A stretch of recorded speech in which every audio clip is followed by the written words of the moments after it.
আমাক বাৰে বাৰে আপোনালোকে জানে সদৌ অসম অবাধিকৃত শিক্ষক কৰ্মচাৰী সংস্থা, এই সংস্থাটোক চৰকাৰখনে বাৰে বাৰে আলোচনা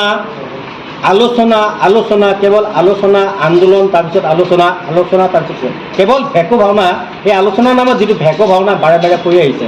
আৰু আচলতে আমি 28 তাৰিখে এইটো অৱসান ঘটক বুলি আমি সেইদিনাখনে আচলতে 12,000 শিক্ষকৰ উপস্থিতিত আমি আলোচনা কৰিছিলোঁ, আন্দোলন কৰিছিলোঁ। আৰু সেইদিনাখন তাৰ ফলশ্ৰুতিত 5 তাৰিখে আকৌ মাননীয় শিক্ষামন্ত্ৰী মহোদয়ে আমাক মাতি নি আচলতে সেই একে নিচিনা আকৌ ভেকু ভাওনা সেইদিনাখনো কৰিছিল, যদিও কৰিছিল। তাৰপিছত আমি যে 5 তাৰিখে আমাৰ লগত আলোচনা কৰিছে, 6 তাৰিখৰ দিনাৰ লগে লগে আমাৰ শিক্ষানুষ্ঠানখিনিক মানে ধ্বংস কৰি দিয়াৰ কাৰণে মানে এখন চৰকাৰী SSৰ পৰা গুৱাহাটী নডেল অফিচৰ পৰা কি কৰিছে, এখন নটিফিকেশ্যন ওলাই দিছে ME আৰু LPৰ পৰা মিড ডে মিলটো বন্ধ কৰি দিছে। আৰু তাৰ সমান্তৰালভাৱে আমি গম পাওঁ যে যিমানবিলাক ভেঞ্চাৰ শিক্ষানুষ্ঠান আছে, এই শিক্ষানুষ্ঠানবিলাকক বিনামূলীয়া পাঠ্যপুথি দিয়া নাই। বিভিন্ন জিলাৰ পৰা আমাৰ খবৰ আহিছে। আৰু লগে লগে আমি 11, 12 আৰু 13 তাৰিখ এই 3টা তাৰিখত আমি আন্দোলনৰ কাৰ্যসূচী লৈছিল। এই কাৰ্যসূচী লোৱাৰ লগে লগে তেওঁলোকে জানে যে 13 তাৰিখে মোদী প্ৰধানমন্ত্ৰী মহোদয় আহিব, আৰু সেইদিনাখনে আন্দোলন কৰিব নালাগে কাৰণে আমাক আকৌ 12 তাৰিখে মাতি আনি 11 তাৰিখে ৰাতি আমাৰ লগত ফোনেদি যোগাযোগ কৰি আমাক আকৌ 12 তাৰিখে মাতি আনি আকৌ এটা ভেকু ভাওনাৰ নিচিনা কাৰবাৰ কৰিলে।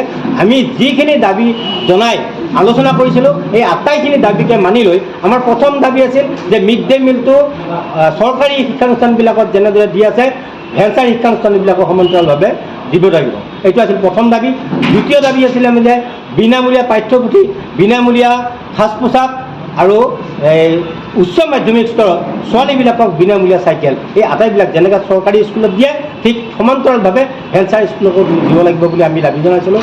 এই কথাটো চৰকাৰে সেইদিনা মাননীয় শিক্ষামন্ত্ৰী মহোদয়ে আমাৰ কথাখিনি মানি লৈছিল। তাৰ আকৌ লগে লগে আমাৰ যিটো প্ৰধান দাবী প্ৰাদেশিকৰণৰ দাবী, এই প্ৰাদেশিকৰণৰ কাৰণে যিখন 17-18 যিখন আমাক শিক্ষকক হত্যা কৰা যিখন আইন, এই আইনখন সংশোধনৰ পৰা আমাৰ যিটো দাবী আছিল, এই দাবীটোক তেখেতে 100% মানি আমাক কৈছে যে এই আইনখনো সংশোধনৰ ব্যৱস্থা কৰা হ'ব। আমাক তেখেতে কোনটো অনুচ্ছেদত আমাক সংশোধন লাগে, এই গোটেই কথাখিনি আমাৰ মানে পইণ্ট ৱাইজ মানে স্পেচিফিকেলি আমাৰ পৰা বিচাৰিছিল। সেই ড্ৰাফ্ট কপিটো আমি তেখেতক জমা দিলোঁ। তাৰপিছত